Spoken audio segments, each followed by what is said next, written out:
Good afternoon, one and all, and it's great to be here. I want to thank you for coming, and of course, a special thanks to my friend, colleague, Senator Murray, for joining us here today. Thank you. As you know, yesterday afternoon, thanks to the hard work of so many, but especially Chairman Murray, we reached a bipartisan agreement on a CR that will keep the government open through November 17th, maintain our commitment to Ukraine, ensure those impacted by natural disasters across the country get the resources they need, and continue funding at last year's level. Though the bill doesn't have everything either side wants, it's a bridge CR. That's what we call it, a bridge to getting the things we do want in November. And that is really important. Last night, the agreement passed. It was a great vote. It was a tribute to the Senate. It was a tribute not only to Patty and me, but to Susan Collins and Mitch McConnell and the other Republicans as well. And that strong bipartisan vote says the Senate will now move forward, adopt the motion to proceed tomorrow, absent an agreement to do it sooner, and keep the government open. Unfortunately, that is not happening in the House. Republicans appear to be taking the opposite path, a path headed to shutdown. The truth is, every approach House Republicans are pushing are partisan. Every CR has been aimed at the extreme hard right. Every path they have pursued to date will inevitably lead to a shutdown. Now, Speaker McCarthy wants to move a partisan CR that has no chance of becoming law. Why? Is he trying to help the country, or is he simply trying to appease the 30 most extreme members of his caucus? Because the same MAGA Republicans that the Speaker seeks to satisfy, the same members who seem happy to shut down the government, have already rejected his plan to avoid one. This is not an impossible puzzle to solve. The solution remains clear. Speaker McCarthy needs to stop letting the MAGA radicals drive his decisions and do the obvious and sensible thing. Follow the Senate's lead and pass a bipartisan CR to prevent this reckless shutdown. We hope he will come to his senses and emulate what we are doing. Bipartisan, bipartisan, bipartisan. It's the only way to avoid a shutdown. If MAGA Republicans get their way, the dangers for this country will be great. Extremism will dominate. The ultra-wealthy will be empowered. Working families will suffer. And women's health care will be even more curtailed. We in the Senate don't want to go down that troubling road. The Speaker should resist the 30 or so Republicans who want to drag us in that direction, and he can do it by giving bipartisanship a chance, just as we are doing in the Senate. Senator Murray. Thank you. I have been working around the clock with my colleagues on both sides of the aisle, along with my leader, to put together a serious, straightforward, and bipartisan continuing resolution. Because, as I've been saying, there is absolutely no reason for a shutdown. And we showed that yesterday by voting overwhelmingly last night to move forward with this legislation.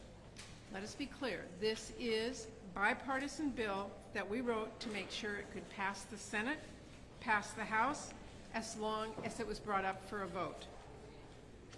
And we wrote it so we could begin to address the urgent issues facing our country and avoid a reckless government shutdown while we work to pass our 12 bipartisan appropriations bills here in the Senate. This package addresses major bipartisan priorities so Congress can continue support for disaster relief efforts and for our allies in Ukraine. It will prevent a pay cut for our heroic wildland firefighters. It will avoid chaos and furloughs for air traffic controllers and community health centers and more. This is a meticulously negotiated bipartisan bill that can be signed into law as soon as it's passed. And if any senator or extremists in the House wants to force a shutdown, make no mistake, Working Americans will pay the price. And by the way, a shutdown will be far more costly than simply keeping the government open. Not only would a shutdown be devastating for our economy and jeopardize our credit, it will also cut off paychecks for our military, for our border officials who are stopping fentanyl, our firefighters, and so many other public servants who are counting on that paycheck that they earned to make ends meet, not to mention the millions of contractors who work with government agencies as well. A needless shutdown would cut off parents and kids from childcare they rely on through Head Start, patients from NIH trials and community health centers, small businesses, farmers from loans they need to get by, and that's just the tip of an iceberg. So let's be clear, the most expensive outcome here is a government shutdown. Now, I get there are still a few senators who don't care for what's in this bill. You can never make anyone happy, but there is no reason for any senator to weaponize Senate procedures and force a totally unnecessary shutdown. And there is no reason for the House to not take up this bill either. If you don't like the bill, vote no. Every single one of us has been in that position before.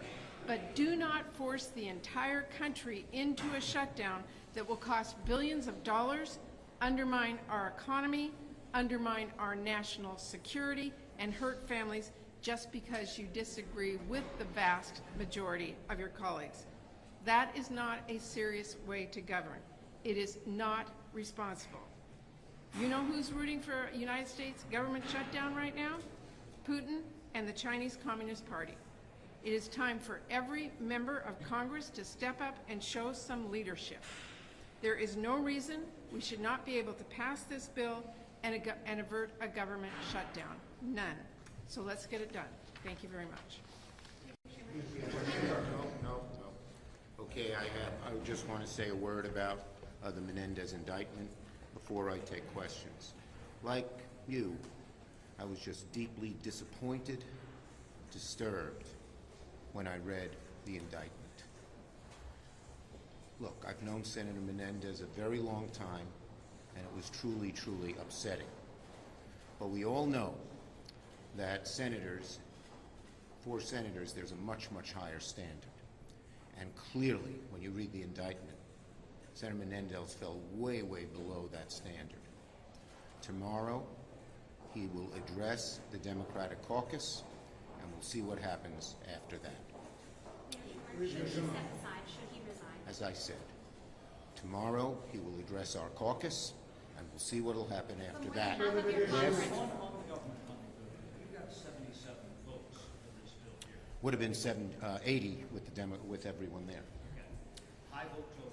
That said, it's obvious that the House can't accommodate this bill. Now, that's a high vote total here. Should you guys continue down that path if this is not going to become law? I mean, Senator Tillis suggested it. Look, the bottom line is if they put our bill on the floor, it would pass. It would pass. And so we just hope that Senator McCarthy understands, learns from the Senate example, that you can't do this in a partisan way. We're waiting for a bipartisan approach to come from Speaker McCarthy. If he doesn't come with a bipartisan approach, if he continues the partisanship, he's going to cause a shutdown. He knows that. Yes. To get this CR through the Senate, are you willing to negotiate an amendment on border security, adding language on border security? Look, I'm not going to speculate on any specific amendment. All I can say is everything to keep this going in the good way it's been done, everything has to be done bipartisan. Everything. Yes. Mr. Leader, have you talked at all to Mr. Jeffries about a discharge petition or something they can send over to you? I've talked to Leader Jeffries 2 or 3 times a day, and we're figuring out the best strategy to get the House to behave in a bipartisan manner. No, last question. Last question. How do you feel about Speaker McCarthy's criticism that the Senate has not moved on any of its appropriation bills in terms of passing them? He ought to be focusing on the CR and not shutting down the government, instead of just playing complete obeisance to the hard right in a partisan way that will lead to a shutdown. Majority CR out of the